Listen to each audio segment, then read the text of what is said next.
Hello, everybody, and welcome to the April 2nd, 2024 iteration of the Kubernetes SIG-Windows community meeting. As always, these meetings are recorded and uploaded to YouTube, so be sure to adhere to the CNCF Code of Conduct. For anybody new here, that pretty much boils down to be nice and respectful to everybody.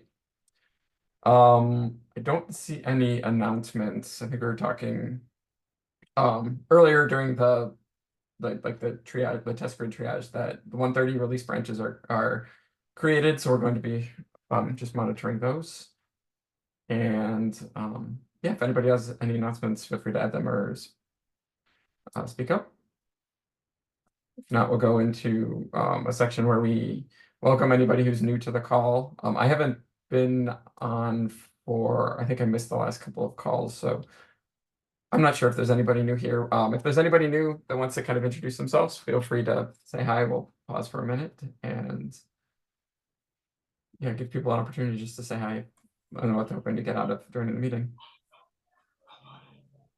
Yeah, I'm new here. I'm called Billy from Microsoft DC Nairobi, Kenya. Yeah, happy to be in this meeting today. All right. Hi. Is there anything you're just listening in? Is there anything in particular you want to discuss, or if not, that's for today, fine. I'm just listening in. I'm trying to get what's all about this SIG-Windows. Yeah. Okay. Yeah, sure. And if you ever want to, just feel free to throw anything on the agenda, either before or during the meeting, and we can discuss those too. But great to have you. Is there anybody else? I think most everybody else looks familiar to me here. All right, I guess we can get on to the agenda now. Did you add this, James? I did not, but it's I added probably a it. good thing. Okay. Okay. Probably a good I thing just to added it discuss. so that we can discuss this during the meeting, and so just to make sure that everybody else is aware that this is going on in the background. Okay. Do you want to give a quick overview of this? Oh yeah, I Yeah, saw this last week, but I was out, so I snoozed the mail. I was I gonna look would at it this go to morning. the issue where I posted a summary on the issue that this is. Oh yeah, okay. Scroll down to the bottom of this. There's a Yeah. summary. Is it this one? Yeah. Nope. The last one I posted this morning. Yeah. So, if you launch prior to 130, if you launch kubelet with the minimal command line arguments, it would boot up and do its thing. It now requires the config argument because it can't parse this var logs pods. And so if you do pass the config arguments, it does get parsed properly. So the resolve relative path isn't being run when a config object isn't passed. And then on top of that, the resolve relative paths was added in 130, and what it does is it uses Go's file path is absolute, and that doesn't respect forward slashes as absolute paths, and so it makes it a relative path. So behind the scenes, the pods log folder has actually moved in some situations, not all, but just some. And so there's kind of two things that need to be fixed. One is making it so that you don't have to pass the config file. That was what the original poster was complaining about. And then the second is that we should fix that file path is absolute so that this default hasn't moved on us. I thought we had a like a is absolute in the kubelet somewhere that checked to see if it was Windows and then checked like allowed trailing slashes or beginning slashes or something. Do we need to just update this resolve relative path to use that? Well, so Claude, is he on the call? Yeah, he had a PR that was basically replacing the file path is absolute. We got it approved, but it didn't actually merge. And so I think like I think we need to fix the is absolute problem because it's being used across the code base and it's going to lead to this again. So I think fixing it there would solve part of the problem. And then we also have to update it so that the config file doesn't need to be there. But yeah, I thought that we did have like a different version of this is absolute in the kubelet that did check to see if. No, that didn't merge. Okay, no, but I thought that was in like there was at least one iteration of that in there since a long time. There Oh. was a proposal for that, but it didn't get accepted. But it's a bit more difficult because there are many instances in which filepath that is absolute is being called pretty much in a lot of places across Kubernetes code base. Okay, So there's no centralized way to check that in Kubernetes at this moment, but I guess at this point we could add one, maybe some sort of util function, and maybe start using them here and there. But whatever proposals that I had for a couple of places in which we would take into account this change, didn't really get merged and didn't really go forward. okay. Is that being reevaluated now that? Yeah. So it did get approved, Badu, or at least one of the PRs did. I found one that got approved and it just never merged. Yeah, there are, I think, like 3 or 4 pull requests which have been sent. They had to be split, based on the folder, so you won't require a lot of, permissions to get them merged approved, but not all of them. Typically, whatever merged were in CMD, most typically for kubeadm, but not for everything. Yeah, so somebody has a PR open to fix this. And they said they were looking at it, but haven't made an update. So I think the other thing that's being discussed in SIG-Windows right now is whether or not this is a blocker for the RC1. My take is that this is not a blocker for RC1 since there is a workaround, and it's only going to cause issues in certain use cases. But if anybody else thinks that this should block RC1, then we need to get on this and maybe open up a separate PR so that we can continue to move it forward. Okay. But I do think we do need to fix this for the 130 release. Yeah. I Okay, agree. so James, about this being a blocker or not, my main concern is there any possibility that somebody is going to upgrade to 130 and all their nodes are going to just fail? All their Well, Windows nodes are just not going to come up. Is there a possibility of that? Yeah, I don't think we should release this for 130, but for the RC, I think it's probably okay to release. When is the RC1? The RC, this is blocking RC today. They're supposed to cut the RC today. So if there's nothing, like if you, let me just get this straight. If we don't specify an argument, are things okay? Because I'm guessing that that's going to be the most common configuration. So if podlogster is not specified in 129, the node comes up, and in 130 it doesn't. So Is that the? this No, you can't. Yeah, so the podlog only got added to the config file. And so if you were using command lines and you're not specifying the config today, then if you're only using command line, then the kubelet won't start. If you're using config, then your podlog folder might be in a wrong location, but it will boot. Wait, so if you're just using the command line, it'll fail? Correct. That seems worse, right? Question. So that's an optional argument, right? No, it's only there in the config file. So it is an optional argument, but you can only fill it if you use the config file. You can't specify this one on the command line. That's what we're saying, right? Yes, correct. For the node registration or Yeah, because I think this is a new option, and when you introduce a new option, they don't want a command line option for it anymore, right? They want it in the config file. So now in the config file, there is an option, and there is a default for it if it's not present. Can we set a And- default value for Windows nodes?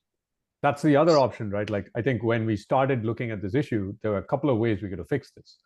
One is to say there are two defaults. One is /varlog pods, and then C:\varlog for Windows. But I think the approach that was discussed and what I think the person trying to fix this was trying to do was, I think, to create a different way of validating whether this is an absolute path or not for Windows. So we definitely could go with having a separate default for Windows.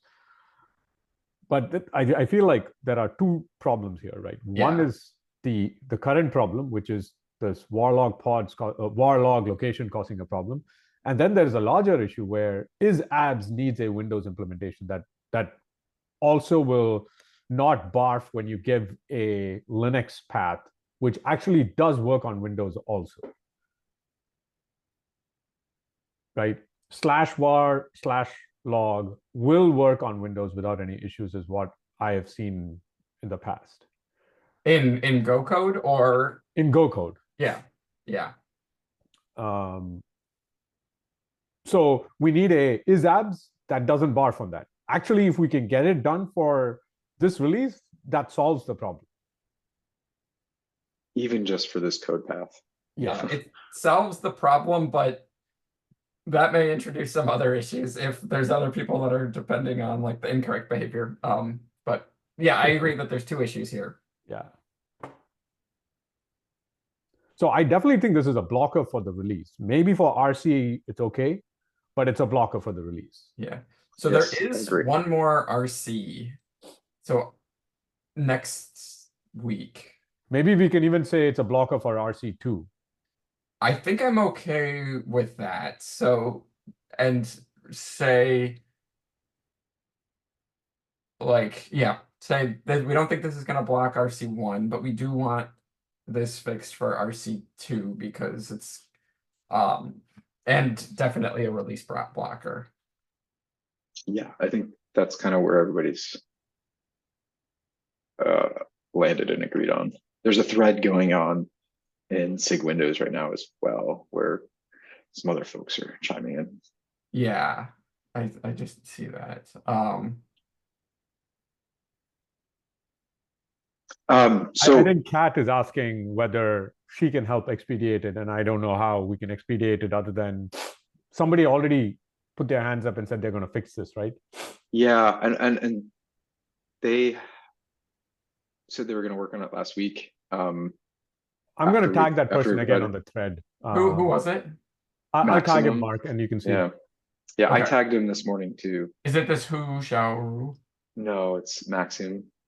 He's one of the container D maintainers. Oh, okay, yeah. It's the person who opened up the initial PR. My thought is that we tag him one more time. If he doesn't answer in the next hour or two, we open up our own PR and take ownership of it so we can get this moved through. Yeah, I'll see. Or I agree with that. Do you want to respond to the Slack threads, James, or I can't? Yeah, Alvarez and I have been responding to them. Okay, is this I think I'm on it, yeah.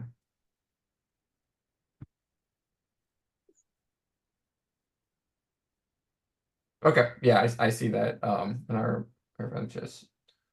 Yeah, I just mentioned I can also, once we finish this meeting, I can go back and say we discussed this and said, It's fine for an RC1 to go out, but at least by RC2, we should call this a blocker. We should consider it a blocker for RC2, Yeah. yeah.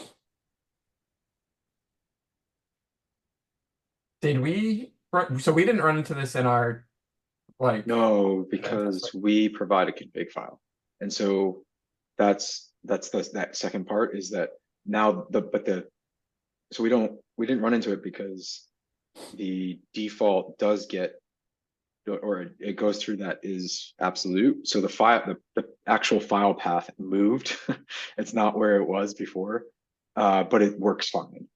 So we need to get that to move back to the actual default, and then we need to be able to provide a way to launch this thing with just command line without a config file. yeah, and So, was so this- James, in 129, right, before this podlog option went in, were you able to launch the kubelet on Windows with just the command line without a config file? that's kind of Yeah, what I was wondering. As Yeah. in yes? Yes, yes, I was able to launch the kubelet. Yeah, so definitely blocker for the release.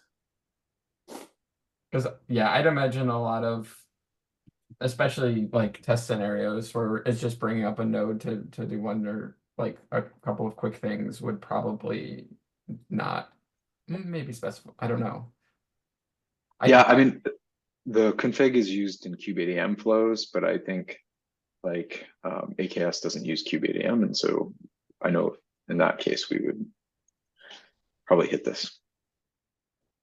But if more and more things, if more and more settings are being like only allowed to be set via the config file, it's probably going to become more common. But either way, yeah, we should fix it. But blocking the RC1 today is probably not a deal breaker.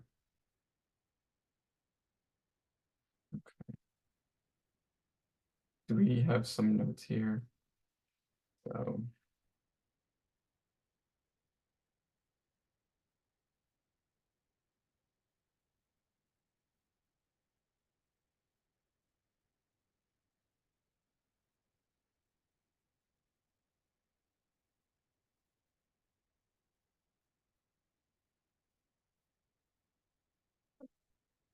so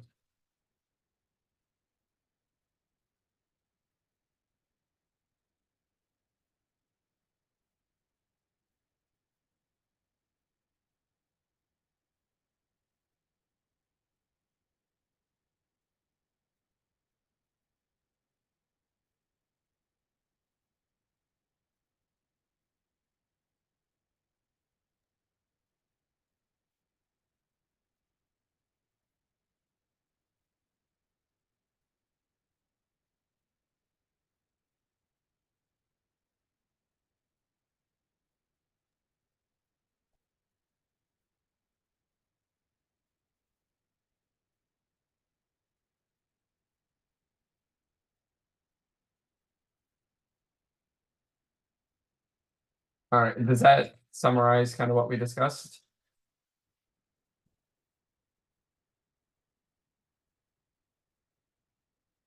I'll also say,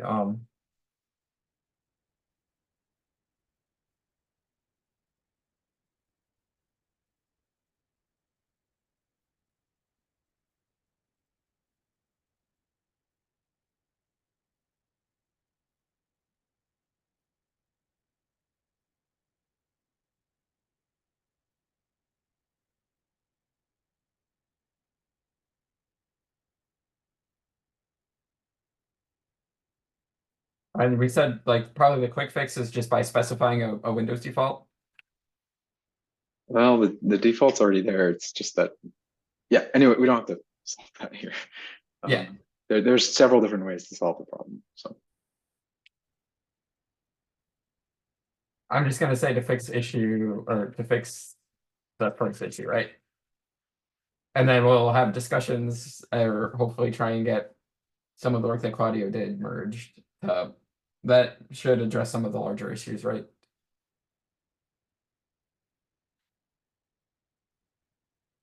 Yeah. Yeah, I think I've updated the thread with what we decided here today. Okay. I didn't explicitly state that we're going to try and take this issue over if it doesn't get done by the end of the day, but I'm just going to wait for Maxon to come back. Yeah. Yeah. Okay. I think that hopefully that's enough today. So does anything else to discuss on this issue? Just maybe we can do this in Slack too, but who's gonna own opening up the PR? I'm not gonna be able to do it. I'll be going on vacation by the end of the week, so I don't want to open it up and then not be able to Yeah. respond to feedback as it comes in. I'll be around. I can open up the PR. I think we should, like, if it comes to somebody from SIG-Windows doing it, we can discuss which Vix we want to do for the first issue in Slack. Yeah, I'm also a bit tight on cycles, test environment, and things like that. Is anybody else on the call who's able to help? Yeah. I can drive it, but if there's anybody else who wants to also drive this, feel free to take it over.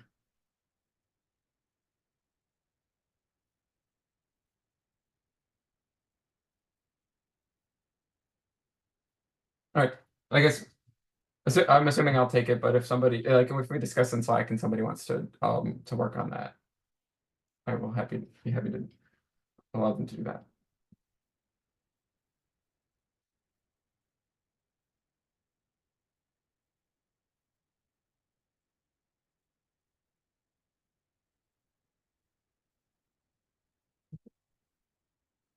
Does anybody have anything else to discuss? I think we're almost at the end of this meeting.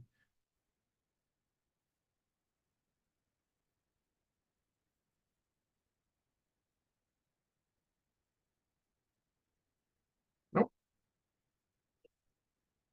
Okay then. I think we'll probably keep discussing this on Slack and if not, see everybody next week. Thanks all. All right, bye folks. Thanks. Bye. Thanks. Yeah.